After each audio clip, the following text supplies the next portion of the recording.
नमस्कार साथियों, स्वागत है आपका अपने ही YouTube चैनल बीरू एकेडमी पर। डियर, बात करेंगे शिक्षा से जुड़ी हुई तमाम महत्वपूर्ण खबरों पर। लेकिन जितने लोग चैनल पर पहली बार जुड़ रहे हैं, सब्सक्राइब करके बेल आइकन प्रेस कर लीजिए। डियर, आपकी स्क्रीन पर पहली अपडेट आप देख सकते हैं। कैलेंडर में 8 साल पुरानी भर्ती शामिल, नई को जगह नहीं मिली। उत्तर प्रदेश लोक सेवा आयोग की तरफ से कैलेंडर में जो लगभग परीक्षाओं को लेकर के जो विज्ञापन की बातें हैं वो जारी कर दी गई हैं। यहां पर उत्तर प्रदेश लोक सेवा आयोग के कैलेंडर में 8 साल पुरानी भर्ती परीक्षाओं को शामिल किया गया है, लेकिन नई भर्तियों को कोई रास्ता नहीं दिखाया गया। यहां पर कैलेंडर में प्रवक्ता राजकीय डिग्री कॉलेज स्क्रीनिंग 2017 इस साल जुलाई में प्रस्तावित की गई है, लेकिन असिस्टेंट प्रोफेसर के 500 अधिक रिक्त पदों पर नई भर्ती को कैलेंडर में जगह नहीं मिल सकी है। इसके साथ ही आयोग ने वर्ष 2025 के आखिरी महीने में केवल सीधी भर्ती के लिए स्क्रीनिंग परीक्षाओं को कैलेंडर में जगह दी है। कई प्रमुख भर्तियों को कैलेंडर में शामिल नहीं किया गया है। तो आप देख सकते हैं कहीं ना कहीं यहाँ पर जो पुरानी भर्तियां हैं उनको तो जगह दी जा रही, लेकिन जो नई भर्तियों का विज्ञापन जैसे असिस्टेंट प्रोफेसर का है, वहां पर अभी तक इन परीक्षाओं की जो डेटें हैं इनको जो है जगह वो नहीं मिल पाई है। डियर, बात कर लेते हैं अगली अपडेट की। अगली अपडेट आप देख सकती हैं। यहाँ पर जो बेसिक शिक्षा मंत्री जी से युवाओं का एक बड़ा सवाल है। जो डीएलएड और टीईटी पास अभ्यर्थी हैं, वो जो बेरोजगार हैं, वो लगातार कह रहे हैं कि जो संदीप सिंह जी हैं, बेसिक मिनिस्टर हैं, इनकी अनदेखी से जो हमारा भविष्य है वो अंधकारमय है। उत्तर प्रदेश में शिक्षकों की नई भर्ती न निकलने से बीटीसी, डीएलएड, टीटी और सीटीटी पास अभ्यर्थियों में भारी आक्रोश है। युवाओं का कहना है कि योगी सरकार उनकी अनदेखी कर रही है और उनके भविष्य को अंधकार में धकेल रही है। प्रदेश में लंबे समय से सरकारी प्राथमिक और उच्च प्राथमिक विद्यालयों में शिक्षकों की भारी कमी है, लेकिन इसके बावजूद सरकार नई भर्तियों को लेकर के कोई ठोस कदम नहीं उठा पा रही है। कई युवकों ने कहा कि उन्होंने वर्षों तक मेहनत करके योग्यताएं प्राप्त की, लेकिन जब नौकरी देने की बारी आई तो सरकार ने कोई रुचि नहीं दिखाई। कईयों का कहना है कि बेसिक शिक्षा मंत्री संदीप सिंह और मुख्यमंत्री योगी आदित्यनाथ को उनकी कोई परवाह नहीं है।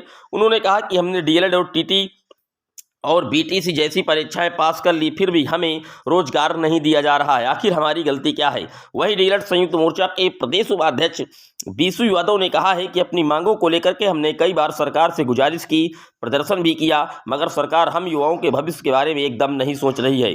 हमारी मुख्यमंत्री और बेसिक शिक्षा मंत्री संदीप सिंह से मांग है कि सरकार जल्द से जल्द नई शिक्षक भर्ती निकाले और युवाओं के भविष्य को सुरक्षित करे। उन्होंने कहा है कि अगर सरकार ने जल्द कोई फैसला नहीं लिया तो सरकार को जगाने के लिए, आंदोलन करने के लिए हम बाध्य होंगे।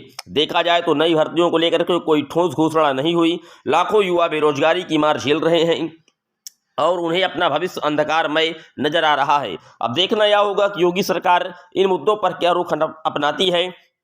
क्या युवाओं की नाराजगी सरकार के को फैसले पर मजबूर करेगी या फिर बेरोजगारी की यह समस्या और गहराएगी। आप देख सकते हैं उत्तर प्रदेश में पिछले 7 से 8 साल से कोई भर्ती नहीं आई बेसिक विभाग में, जबकि लगातार रिटायरमेंट हो रहे हैं। विद्यालयों में छात्रों का जो नामांकन है बढ़ रहा है, लेकिन जो बेसिक मिनिस्टर हैं और जो हमारे मुख्यमंत्री जी हैं वो लगातार यही कह रहे हैं कि हमारा जो अनुपात है बिल्कुल फिट है। आप यहां पर देख सकते हैं इनको लेकर के अब जो बड़े धरने प्रदर्शन की तैयारी है वो की जा रही है, क्योंकि बेसिक शिक्षा मंत्री से युवाओं का जो सवाल है वो लगातार होता है और बेसिक मिनिस्टर जी इन सवालों पर फिलहाल इधर उधर का बयान देकर के निकल जाते हैं, जबकि ये साक्षर बनाने के लिए लगातार बात करते हैं। प्रदेश को हम 13 लाख निरक्षरों को ये साक्षर बना रहे हैं। आप देख सकते हैं राजधानी से प्रकाशित न्यूज है लखनऊ से। मेरे समझ में ये नहीं आ रहा, जब आपके पास अधिक शिक्षक ही नहीं होंगे तो आप साक्षर कैसे बनाएंगे? क्या बेसिक मिनिस्टर साहब स्वयं साक्षर बना पाएंगे? यहां पर उन्होंने बयान दिया है कि साक्षरता एवं वैकल्पिक शिक्षा निदेशालय की पहल है। साक्षरता निकेतन में हुआ उल्लास मेला, हम 13 लाख निरक्षरों को साक्षर बनाने का काम करेंगे। आप देख सकते हैं किस तरीके से शिक्षक के नवाचारी सुझाव को समझा रहे हैं। आखिरकार जब विद्यालयों में शिक्षकों की भारी कमियां हैं तो आप नवाचार करके किस तरीके से जो छात्र हैं उनको पढ़ाने के लिए नवाचार का प्रयोग कर पाएंगे। उम्मीद करता हूं कि आज का जो वीडियो है आपको समझ में आया होगा और माननीय बेसिक मिनिस्टर साहब से यही अपील है कि जल्द से जल्द बेसिक विभाग में भर्तियां निकाली जाएं, ताकि जो ये नवाचार के प्रयोग हैं और जो नवनिहाल हैं उनको उचित और अच्छी गुणवत्तापूर्ण जो शिक्षा है वो मिल सके, क्योंकि नई शिक्षा नीति भी ये सिफारिश करती है कि कहीं ना कहीं नई शिक्षा नीति एक्शन रिसर्च के माध्यम से छात्रों को पढ़ाया जाए, और उसके लिए एकमात्र कोर्स डीएलएड और टीईटी बीटीसी पास अभ्यर्थी ही इसके लिए एलिजिबल हैं। ऐसा माननीय सुप्रीम कोर्ट ने भी जब फैसला दिया था बीएड वर्सेस डीएलएड मामले में, तो उन्होंने भी सारी चीजें यही पर पूरी तरीके से इसी के सापेक्ष में कही थी। ये था आज का शिक्षा जगत से जुड़ा हुआ दैनिक वीडियो। कैसा लगा कमेंट जरूर करिएगा। फिर मिलेंगे एक और वीडियो में, तब तक के लिए जय हिंद जय भारत।